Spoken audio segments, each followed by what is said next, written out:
I don't know if you heard, but I'm not at Schaefer anymore.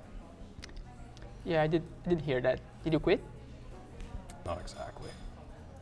Some parents got a kid from Sean Casey's year, I think, to say some things about me. Although why anybody would have anything other than peaches and cream to say about me is a mystery. That's a good laugh, right? Oh no, I'm sorry. No laughing. I'm sorry. No, hey, I get it. You know, I know I made enemies conducting a little well. They brought back the JVC Fest this year. They got me opening in a couple weeks with a pro band. Oh, that's great. Yeah, it's all right. You know, truth is, I don't think people understood what I was doing at Schaefer. I wasn't there to conduct, right? Any moron can wave his arm and keep people in tempo.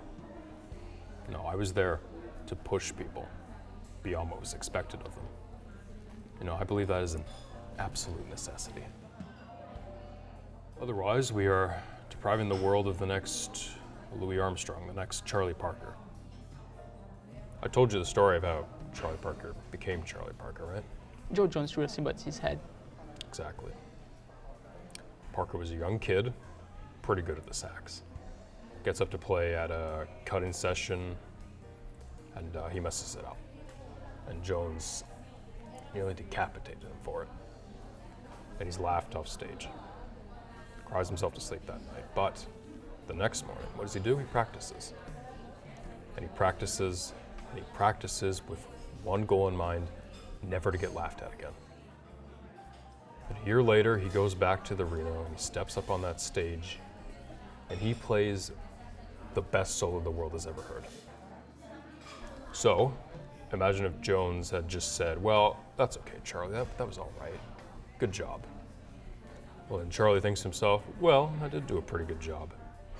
And the story, no bird.